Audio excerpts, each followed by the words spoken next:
Okay, so if God didn't intend for me to be gay or to experience same-sex attraction, but clearly he allowed it, at least because I still experience same-sex attraction, then I ask God to heal it, to remove it, and he didn't. Yet he still calls me to follow a biblical sexual ethic. How is that fair?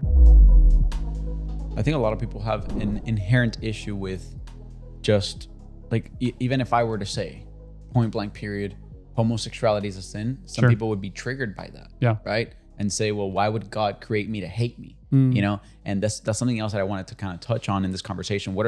I want you to address some of the common counter arguments to this whole conversation. And one of them is that one, like, okay, I have these desires. I have these feelings. God created me. He's supposedly good. Why can't I exercise those desires? Why can't I be happy like everybody else? I see everybody getting married. I want to experience that happiness. Right. So what would you say to someone that says, why would God create me to hate me? Right. Yeah, no, that's a really important one. So the first thing I would say is I don't think any of us are as God first imagined us to be. None of us are perfect. None of us are how God first imagined us to be. All of us are kind of messed up, you know, like, so when God first imagined each of us, if we were to be born in a perfect world, he imagined us a certain way. But then we were, you know, we were kind of broken genetically and then knit together imperfectly in our mother's womb. And then we were born into this broken world that injured us countless times before we even gained the agency to like make our own decisions. And then when we did gain the agency to make our own decisions, we made our lot worse. So none of us, gay or straight, are how God first imagined we're all us to broken. be. Right. So how we are today doesn't tell us clearly, doesn't tell us what God made us to be, right? So then how do we answer that question? Well, I think as believers, we would go to the scriptures to answer that question. We'd say, does the scriptures answer, give me any clarity about, you know, whether God intended me to be this particular way? And at least for me, it's, you know, I go to Romans 1 and yes, Paul is kind of talking about same-sex sexual activity being sinful, but he also just talks about even the desire for same-sex sexual activity is not as God intended. It's broken, right? And so what I get from that is like, I don't think God ever intended for brokenness, you know, in a perfect world in any of us. So just scripturally, like it seems clear, oh, God did not intend same-sex attractions for us. Where the next step in that like logic or that kind of frustration happens for a Christian who experiences same-sex attractions, they say, okay, so if God didn't intend for me to be gay or to experience same-sex attraction, but clearly he allowed it, at least because I still experience same-sex attraction. God allows broken things. God allows the world to fall apart, you know, and gives us the agency and the duty in some ways that he gave Adam and Eve to like make this world a better place and tend to it. Okay. So God didn't intend for me to experience same-sex attraction, but he allowed it to develop. Then I asked God to heal it, to remove it. And he didn't provide that miracle for me. Yet he still calls me to follow a biblical sexual ethic. How is that fair? Yeah. Right.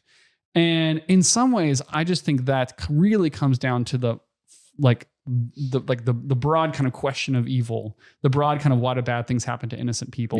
Question that tons of students and adults and, you know, like ask like, gosh, you know, how could it be true that we have a good God, but yet a lot of the good things we ask for, God doesn't do, you know, and different theological traditions have different answers to that question. But can we just say that it's just not his timing yet and it's a seasonal thing?